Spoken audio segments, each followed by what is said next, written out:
Oke, hari ini kita akan belajar bagaimana cara menginput data invoice secara otomatis ya teman-teman. Nah, nanti di studi kasus ini kita akan belajar bagaimana cara otomasi pencatatan invoice dari Telegram nanti tercatat otomatis ke spreadsheet. Di sini akan cocok untuk pembelajaran kita karena inputnya berasal dari chat dan di sini saya menggunakan Telegram karena lebih mudah ya dan lebih friendly ke yang baru belajar otomasi teman-teman. Kemudian nanti tujuannya adalah mengurangi input manual invoice. Kemudian nanti kita bisa meminimalkan salah ketik dan juga mempercepat proses administrasinya. Di sini kita sudah tersedia proses kerjanya. Nah, kita akan coba implementasikan ke N8N-nya teman-teman. Oke, di sini saya sudah buka N8N. Langkah pertama yaitu kita buat alur kerjanya teman-teman. Di sini create workflow. Oke, sekarang kita coba lihat alur kerjanya.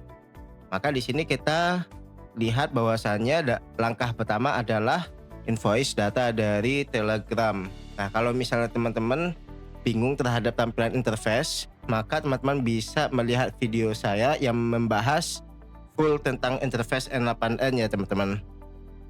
Oke, di sini karena langkah awalnya ambil data invoice, maka teman-teman perlu tambah first step-nya.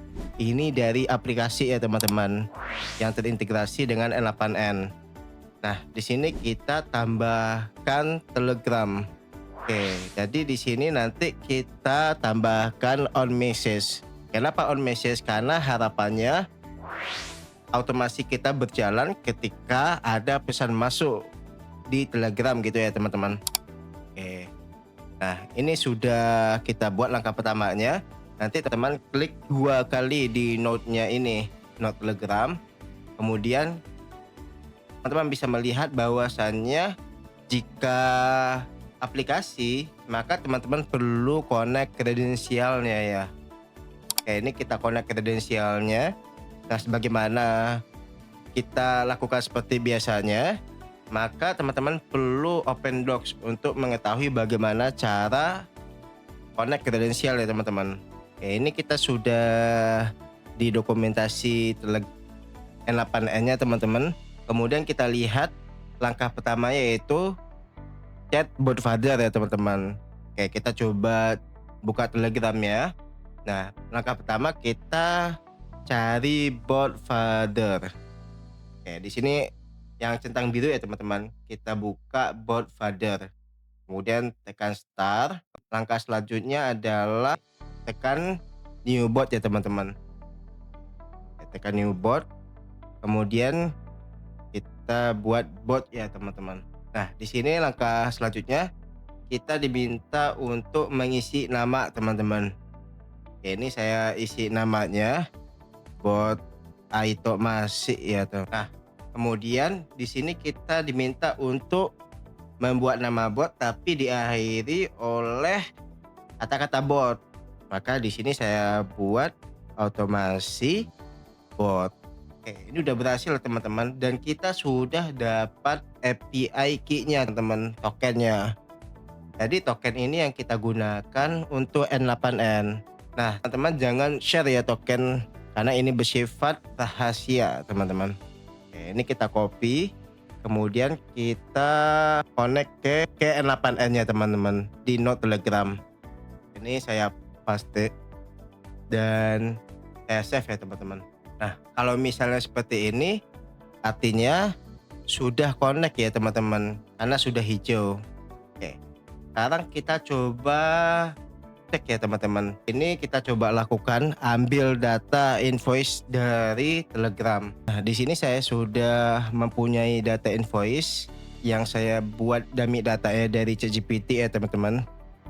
Oke, berikut datanya. Nanti kita akan coba input data ini secara otomatis ke spreadsheet gitu ya.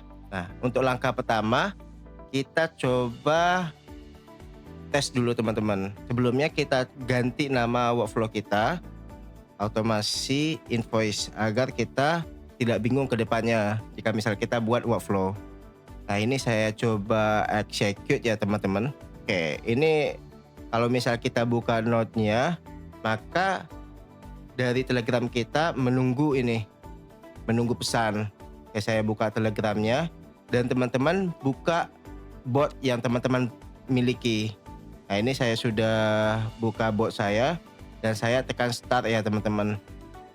Nah, sebenarnya di sini sudah aktif ya teman-teman. Di mana data yang kita dapatkan itu adalah star. Tapi harapannya kita nanti akan mendapatkan data gambar ya teman-teman, bukan star ya. Ini saya coba ulang lagi. Kita execute lagi teman-teman. Dan kita kirim invoice ke Telegram ya. Ini saya coba kirim invoice ke Telegram. Oke. Ini sudah saya kirimkan. Maka hasilnya seperti ini ya, tadi Telegramnya sudah berhasil mendapat gambarnya. Tapi masalahnya di sini Telegram kita mendapatkan foto dalam berupa teks. Jadi kita masih belum bisa membacanya dan kita masih belum menyelesaikan proses langkah pertama kita. Oke, sekarang kita coba cek lagi ya teman-teman. Di Telegram ini, oke, langkah selanjutnya kita cari Telegram apakah ada suatu aksi ya teman-teman yang bisa membaca gambar. Kita coba cek. Nah, di sini kita bisa lihat teman-teman, get a file. Oke, ini kita coba klik. Oke teman-teman, langkah selanjutnya kita baca filenya. Nah, di sini teman-teman bisa lihat hasil dari Telegram ya. Ini merupakan data-data kita ya teman-teman. Kemudian di sini teman-teman melihat bahwasanya di Telegram ini membaca ada 3 foto teman-teman. Ada 3 foto. Nah, di Telegram ini umumnya file yang paling bagus adalah file yang terakhir ya teman-teman, di mana memiliki resolusi yang paling bagus. Di sini teman-teman bisa baca ada foto pertamanya di mana size-nya hanya cuma 1 kilobyte dan ini versi yang terkompresnya. Kemudian di sini karena ada 3 foto, maka kita ambil foto yang terakhir. Nah, ini bagaimana cara kita ngambil foto terakhir ya teman-teman. File ID di foto terakhir. Di sini teman-teman bisa gunakan expression. Nah, teman-teman tarik aja file ID ya teman-teman. Oke.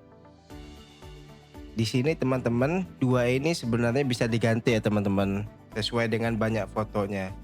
Nah, bagaimana cara kita agar bisa pasti mendapatkan foto terakhirnya? Nah, di sini fotonya kita tarik ya teman-teman. Nah, kemudian hasilnya kan seperti ini. Nah, di sini berarti ada 3 data. Oke, kita gunakan expression ya teman-teman. Nah, expression itu ibarat formula ya di N8N. Oke, gimana cara kita mendapatkan jumlah datanya?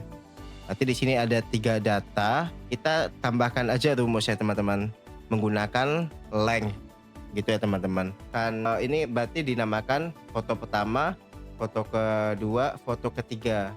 Maka angka di sini bisa kita ganti ya teman-teman. Ini kita ganti dengan yang ada di dalam ini ya teman-teman. Ini saya copy.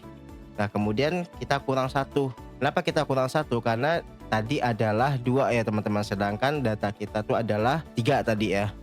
Seperti ini ya.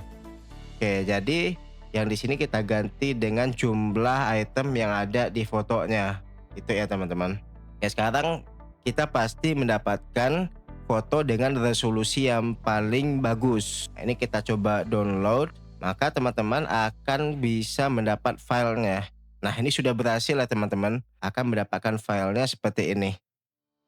Oke, selanjutnya kita sudah menyelesaikan langkah pertama, maka kita perlu melanjutkan ke proses AI-nya agar bisa memahami isi invoice. Gitu ya teman-teman. Oke, sekarang kita coba lanjut ke AI menggunakan AI agent ya teman-teman. Oke, di sini saya gunakan model Gemini ya teman-teman. Kalau misalnya teman-teman bingung, nanti teman-teman bisa lihat video sebelumnya untuk memahami AI agent ya teman-teman.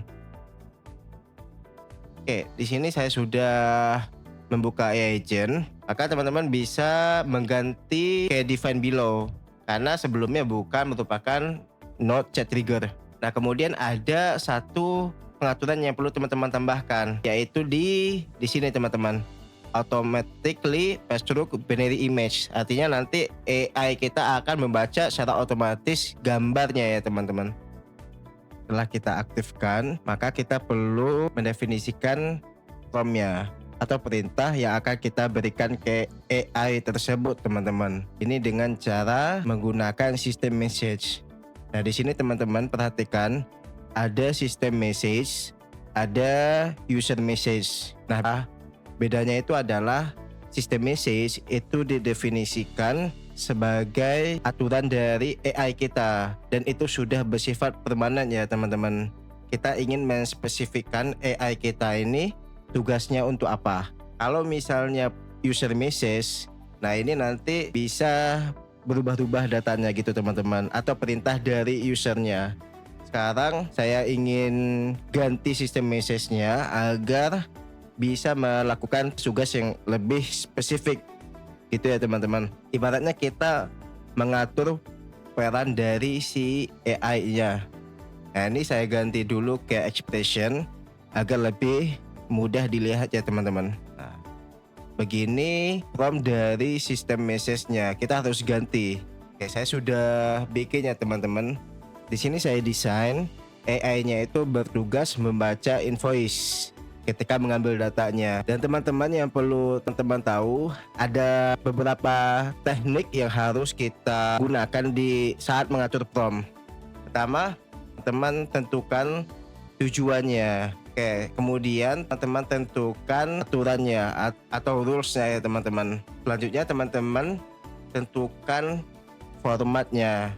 Nah, di sini formatnya pasti saya sebutkan itu adalah objek. Objek itu apa? Nah, di N8N itu semua data kita sebutkan dengan objek ya teman-teman. Hasilnya itu berupa objek. Jadi di sini objek itu bisa ditampilkan dalam bentuk tampilan skema, tampilan tabel, dan dalam bentuk JSON. Sebenarnya sederhananya objek itu adalah kumpulan dari informasi. Nah, kalau misal kita simbolkan dalam bentuk tampilan JSON, maka objek itu adalah yang berada di dalam kurung dan sebelum kurung kurawal ya teman-teman. Ini kita katakan objek. Tapi bisa kita lihat tampilannya dalam bentuk skema, dalam bentuk tabel, dan dalam bentuk JSON. Sebenarnya ini adalah masalah dari penampilan datanya teman-teman. Oke, kenapa kita butuh objek? Karena nantinya kita butuh informasi yang bisa di drag and drop gitu ya teman-teman. Oke, selanjutnya kita definisikan. Nah, prompt user message ini kita buat perintahnya. Mau ngapain sih AI-nya ini? Jadi kita bikin aja sederhana teman-teman. Ambil informasi dari gambar yang di-input ya teman-teman. Atau dari gambar yang diberikan. Jadi di sini saya mengambil data ini ya teman-teman, nomor invoice, tanggal invoice, dan lainnya. Nah, sebelumnya kita butuh membuat spreadsheet-nya ya teman-teman, spreadsheet data. Ini saya sudah membuat spreadsheet-nya. Oke, ini ya teman-teman. Jadi di sini saya sudah membuat spreadsheet-nya untuk otomasi nantinya. Oke, sekarang kita coba execute. Artinya kita menjalankan proses ini ya teman-teman. Nah, agar lebih rapi kita tambahkan sticky note. Di sini prosesnya ini sesuai dengan langkah pertama. Ambil data invoice ya teman-teman. Ini saya hapus. Berarti ini ambil data invoice. Kemudian di sini AI-nya melakukan langkah kedua dan langkah ketiga ya. Oke, ini kita coba jalankan dulu. Kita coba execute ya teman-teman. Ini kita coba tunggu. Oke, seperti ini ya teman-teman. Jadi sebenarnya ini sudah merupakan objek ya teman. Cuman masalahnya ketika kita lihat tampilannya di skema, maka teman lihat ini adalah teks. Jadi kita perlu mengkonversinya sebagai objek gitu teman-teman. Nah, jadi kita sudah menjalankan ini ya teman-teman. Ini saya tambah. Oke. Ini AI memahami isi invoice. Benar. Sudah memahami isi invoice-nya. Kemudian kita rapikan karena ini masih belum rapi teman-teman. Jadi kita perlu rapikan dengan node. Ingat ya teman, node edit fields. Nah, node ini nanti berguna untuk memodifikasi atau menambahkan data yang kita butuhkan. Oke, kita coba cek ya teman-teman. Di sini kita bisa ganti sesuai tujuan kita, merapikan format ya teman-teman di sini. Oke. Jadi di sini saya tambahkan ya teman. Ini adalah data invoice. Oke. Formatnya nanti kita ganti menjadi objek karena ini bukan merupakan teks ya teman-teman, tapi kita harus pakai objek. Nah, ini kita tampilkan, kita besarkan dan kita tarik ya. Nah, di sini teman-teman lihat hasilnya. Kita tahu bahwasannya yang objek itu adalah bagian yang setelah dalam kurung dan yang ini sebelum kurung awal, yang ini ya teman-teman. Jadi kita perlu menghapus JSON-nya sama ketik tiganya. Nah, teman-teman bisa melihat caranya di video sebelumnya, di mana sebenarnya expression ini merupakan sebuah formula ya teman-teman. Bisa kita tambahkan replace all, kemudian kita ganti. Nah, ini kita hapus, kita ganti semuanya dengan bisa dihapus seperti ini ya teman-teman. Nah, ini udah kehapus. Kemudian kita hapus lagi yang petik tiganya. Ini replace all. Oke, kemudian kita ganti seperti ini ya teman-teman. Nah, ini masih ada enter ya sebelumnya. Jadi kita rapikan dengan menggunakan formula trim ya teman-teman. Lupa tanda kurung ya. Jadi seperti ini ya objek ya teman-teman. Nah, ketika kita coba execute, maka datanya itu bisa kita drag and drop dan kita bisa lanjutkan ke proses selanjutnya gitu. Oke, kita coba lanjutkan. Nah, di sini kita sudah berhasil langkah ketiga. Di mana langkah ketiga itu adalah menyusun data invoice dengan terstruktur. Oke, ini ya teman-teman.